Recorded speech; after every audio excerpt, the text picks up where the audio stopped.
Hello everyone, welcome to back my channel. I hope everyone is having a wonderful day. Before starting the video, please go ahead and hit the subscribe button and give this video a thumbs up. The bold and the beautiful spoilers reveal that Lisa Yamada has set her sights on Hayes Forrester Finnegan Brian David Garlick.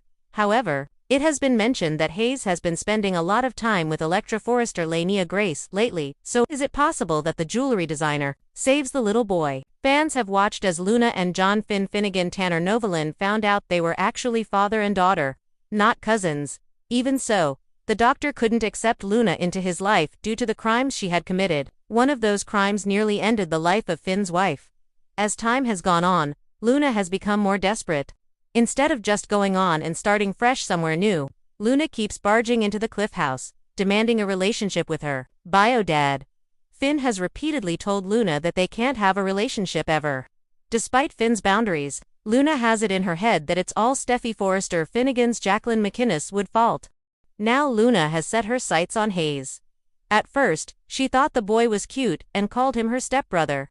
However, after watching Finn smother his son with love in front of Luna, the girl is resentful and pissed off. The bold and the beautiful spoilers reveal that Luna mused to Remy Price Christian Weissman about Steffi being separated from her child.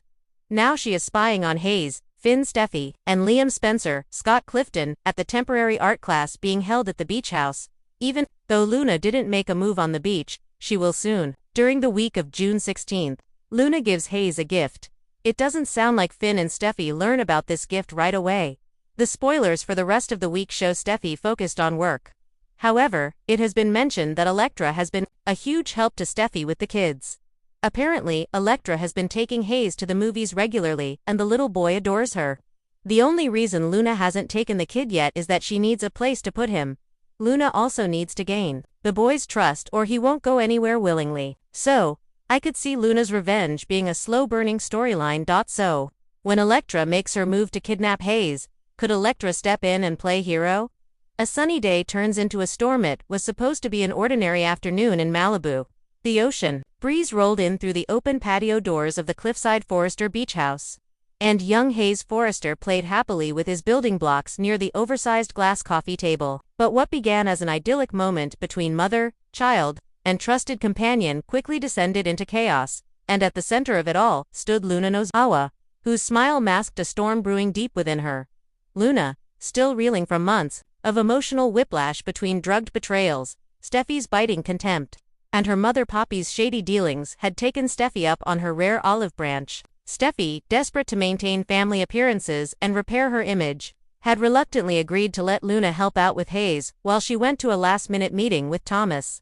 But no one expected Electra Aldridge, the newest, mysterious employee at Forrester International and longtime friend of Finn's from medical school days, to be the one to change everything. Luna's crumbling composure. Luna had spent the morning trying to convince herself she was in control. She baked cookies with Hayes, read him his favorite storybook, and kept the cheerful tone of a doting aunt. But inside, her world was spinning. Just the night before, she'd found another unopened letter from Poppy, one that spoke of choices and darkness inside us all. It triggered a deep, unresolved fear that she, too, had inherited her mother's instability. And if Steffi's accusations were even a fraction true, was it possible she was a danger to the child she adored? When Hayes dropped his juice box, a harmless toddler accident, Luna flinched as if someone had thrown a punch. Her reaction startled the child, and then herself. For a moment, she stood frozen, her breathing ragged. She picked up the cup with trembling fingers, trying to reassure Hayes with a shaky smile. "I'm okay, buddy, we're okay." But they weren, single quotes T. Electra senses trouble. While Electra had been planning to swing by to return Finn's forgotten stethoscope from a joint consultation. She knew Luna would be watching Hayes and figured it would be a quick drop-off. But as she reached the porch, she overheard something that made her stomach twist. "Stop crying, Hayes. Please, just stop." I can't." Electra's instincts as a trained trauma psychologist kicked in. Without a second thought, she pushed open the door and called out firmly, "Luna." Inside, she found Luna on her knees, her hands over her ears, Hayes crying softly behind the coffee table. The child looked more confused than scared, but Electra didn't take chances. She gently scooped Hayes up into her arms and whispered to Luna, "It's okay. I've got him. Just breathe." Luna's eyes were wide with horror. I didn't mean to, I swear I didn't touch him, I lost it for a second, I know. Electra replied softly. But we need to talk. And Hayes needs a little space. The fallout begins an hour later. Finn arrived after Electra's discreet text. He took in the scene, Hayes, playing quietly with Electra in the garden, while Luna sat curled on the couch, hugging her knees. Tell me everything, he said. His tone somewhere between medical detachment and personal heartbreak. Electra recounted what she'd witnessed. Luna's spiraling mental state, the screaming, the trembling, but emphasized there was no physical harm done. Finn's jaw clenched, not because he feared for Hayes' safety, but because he feared what Luna would now face. Luna tried to explain, voice breaking. I didn't hurt him, Finn, I think something's wrong with me. You're not broken, Luna, he said, crouching before her. But we need to be honest with ourselves. You're under pressure, and if this escalates, you think I'm like Sheila, she whispered. That comparison cut like a dagger. Steffi returned later that evening and found her son safely napping. Thanks to Electra. But when Finn told her what happened, and that Electra had saved the situation, her rage ignited like gasoline on fire. I told you she wasn't stable, Steffi shouted, and you left our son with her. She wasn't alone, Steffi. She was trying to do the right thing. Trying doesn't cut it when it comes to my child, she snapped. From now on, Luna is banned from being near Hayes. I don't care if she's your cousin, or how tragic her past is. This ends now. Luna, standing in the hallway, overheard everything. Tears streamed down her cheeks as Steffi stormed past her, scooping up Hayes protectively. And in that moment, something inside Luna broke, not out of anger but acceptance. Maybe they were right. Electra's bold move later that night. While Steffi and Finn argued in the kitchen, Electra found Luna sitting on the deck, staring into the ocean. I know what you're thinking, Electra said gently. But don't. I shouldn't be around anyone, should I? Luna murmured. You saved him. You were the hero. I was a hero, Electra said. But Luna, what you need isn't exile, it's help. Real help. I'm not like you. You're perfect, steady, respected. Electra hesitated, then leaned in. You think I've never broken down? That I never screamed into a pillow or questioned my place in this world?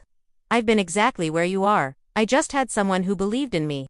Luna looked at her, vulnerable, desperate for someone to believe again. Brooke's unexpected sympathy the next day. Word of the incident spread, as things often do in Los Angeles. Brooke Logan, having experienced her own meltdowns under public scrutiny, paid Luna a surprise visit. She didn't bring judgment, just tea and a warm smile. When I was younger, people called me unstable, too, Brooke said. They said I wasn't fit to be a mother, that I was too emotional. But you know what saved me? Not hiding my struggles. Luna broke down in Brooke's arms. What if I really do have Sheila's genes? You have your heart, Brooke said firmly. And that's the one Hayes will remember. Not one moment of panic. The decision that changes everything after a long talk with both Brooke and Electra. Luna agreed to check herself into a wellness center for evaluation. She wanted to do it not just for Hayes, but for herself. I need to know who I really am, she said. Before I can ever be near him again. Finn promised to support her decision. Even Steffi, albeit begrudgingly, admitted that Luna's willingness to get help was the first mature thing she's done in months.